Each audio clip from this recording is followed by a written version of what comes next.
Okay, welcome back to Montober. I decided to do a Halloween franchise ranking video. At this point, Halloween Ends has had a year to marinate, and it kind of affected how I view certain films in this franchise, so I think now would be a good time to do a ranking video.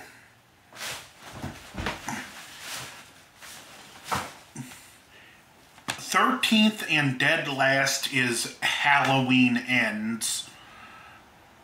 Just absolutely nothing to like about this film. It's boring, it's insulting to the audience, it disgraces characters, and is nothing more than glorified Laurie Strode fan fiction.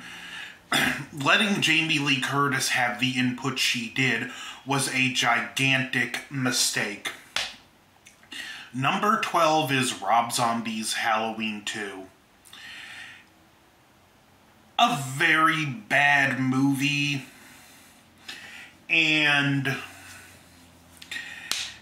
just extremely boring. It takes a long time to get to anything interesting after the beginning.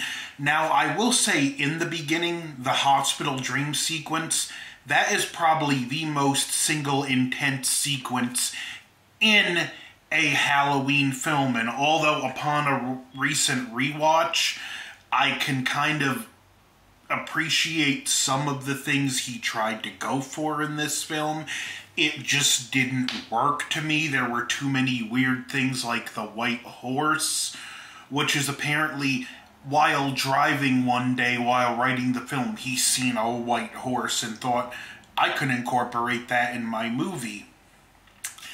And it just didn't work, but the hospital scene is great. Next, at 11, is Rob Zombie's Halloween remake. Again, although some things he tried to do in this I do like, over-explaining Michael's backstory, showing the background he came from, the constant abuse and bullying, it just watered down the character too much. The whole point of the character is that there isn't supposed to be a method or a reason. It kept the brother-sister twist, which I think could have been done different, and personally, if I was to remake Halloween, I would keep the brother and sister thing, but I would do it with a twist. The Myers would have gotten pregnant after the murder and put the baby up for adoption. The baby would be adopted by Sheriff Brackett and named Annie, and I would even kill Laurie off fairly early on in the movie. Like, I would keep the brother-sister twist, but it would be in a way that there's no way Michael could know that's his sister. That being said, like, Scout Taylor Compton, despite the horrible dialogue she had to work with, was a very good modern Laurie Strode. And it did have at least one very effective jump scare, but that's number 11. Number 10, Halloween Kills. A movie that completely wasted all of its legacy characters, left out some good opportunities for scenes like a scene between Sheriff Brackett and Laurie, and the movie spun its wheels the whole time.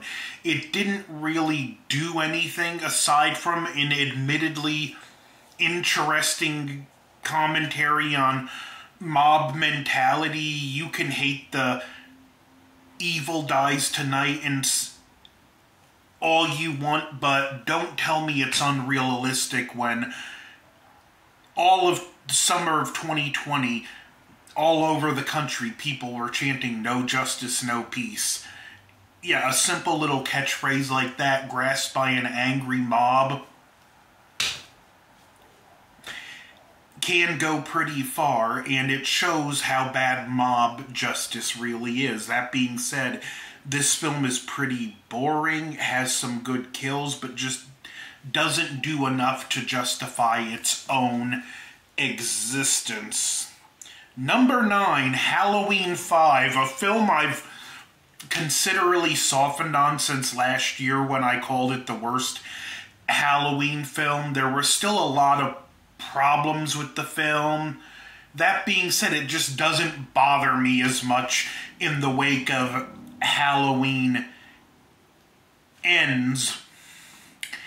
And this film did create a mess for Halloween 6 to clean up, because the director's intention was, I'll let the next guy take a crack at it. Number 8, Halloween H2O. There's not really much I could say about this 20-year anniversary Halloween film that stays in second gear through most of the movie.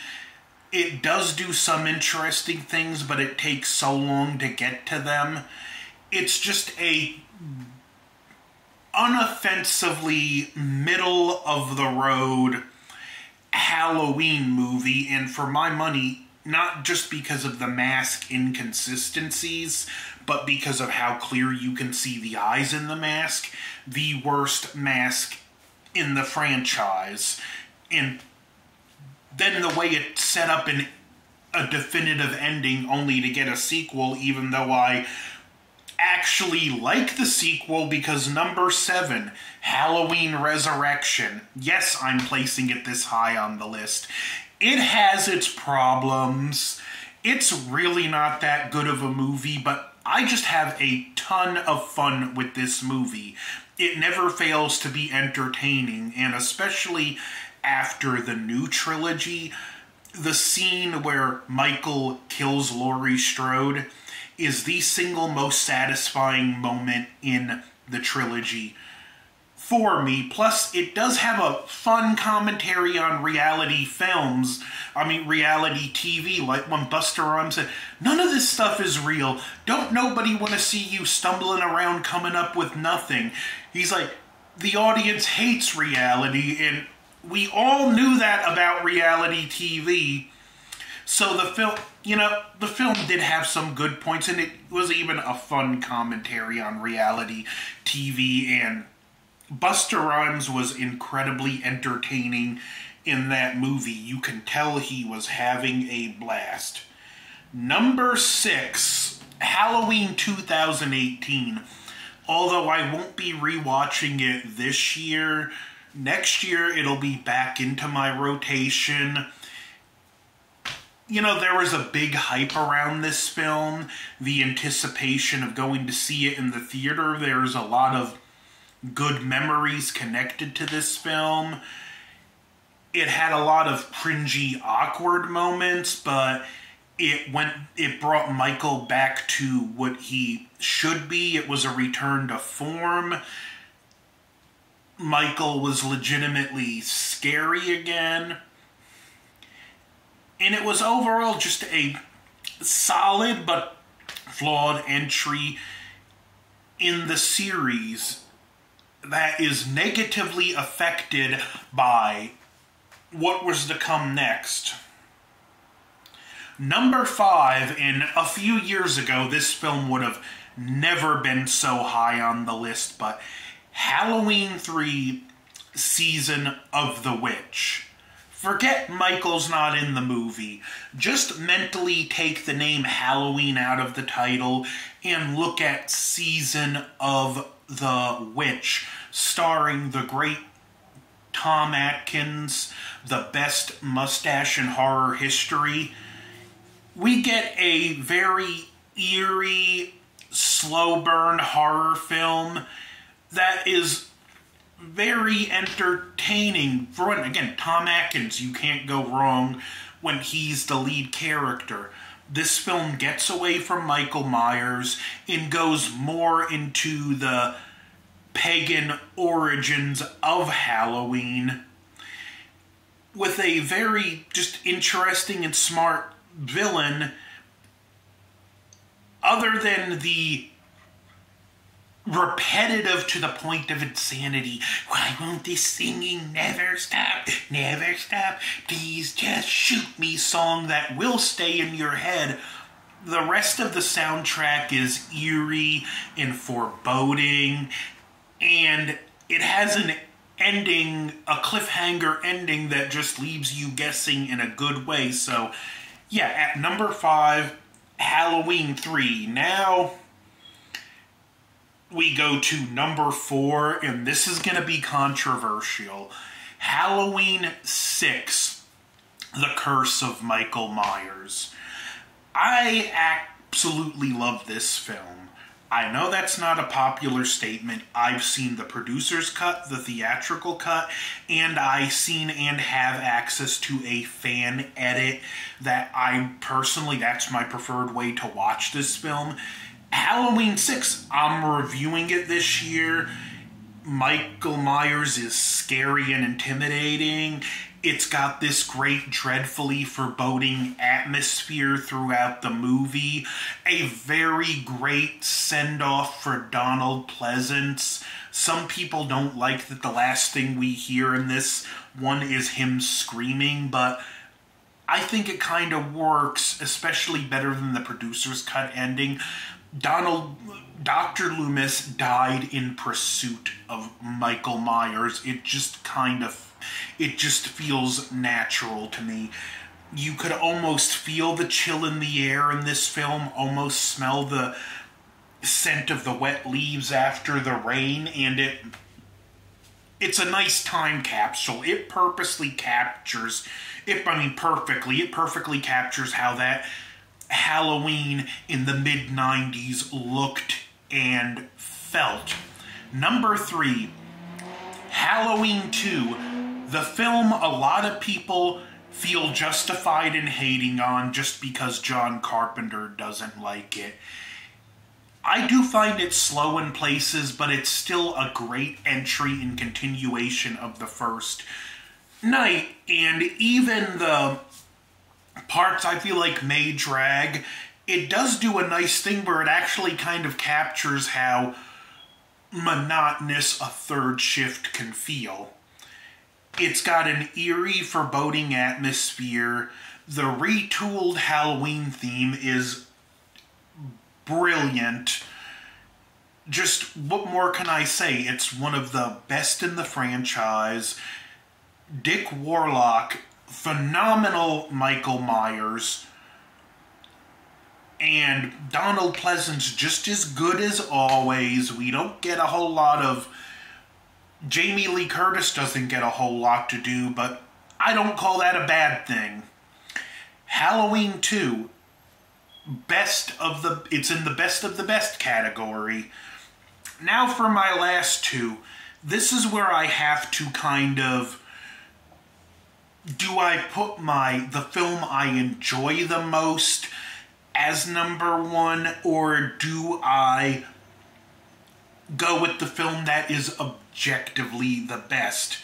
That's usually what it comes down to with these rankings, and, well, as you can see, number 1 is going to be the one I enjoy the most, because number 2, the original, the one that started it all, 1978's Halloween, all-time classic, introduced the character, made this character that, just as he was referred to, it's a shape of a man. He's nothing but pure evil. Michael takes time and slowly stalks his victims, which is something I wish would have stayed. Dr. Loomis really sells how evil and terrifying Michael Myers is. Mostly solid performances all the way around, even if Jamie Lee Curtis does come off a bit wooden at times. The night shots are great. You could almost feel the night air. And just having Michael, seeing him on and off throughout the day, even though he's only on screen a few minutes, he feels like he's everywhere and nowhere and in a lot more of the film. Now, number one, my all-time favorite, Halloween 4, The Return of Michael Myers. This film just has atmosphere through the roof. It perfectly captures the look and feel of late October, which is even more impressive because if you look in the background, the trees are still green, but it just captures that feel. Again, you can almost feel the chill in the air. We have Michael stalking his niece, Jamie, which ups the stakes because Jamie is just a child and more defenseless. Dr. Loomis returns, and this film, to me, out of all his post-Halloween 1 appearances, he strikes the balance between trying to stop Michael Myers and feeling unhinged. He strikes that right balance. We get that great scene in the car with him and Reverend Sayer where Dr. Loomis actually just gets to listen for once. This film, again, Michael feels like he's everywhere and nowhere at once. You're waiting for him to appear, and he has some of his best kills in the franchise in this film. And talk about an absolutely chilling ending. My actual personal timeline is Halloween 1, 2, and 4. I like to, for me, that's where the timeline ended, and everything else is just alternate universe takes, but that's my Halloween ranking. Let me know yours in the comments. Don't forget to like, share, comment, subscribe. Over and out.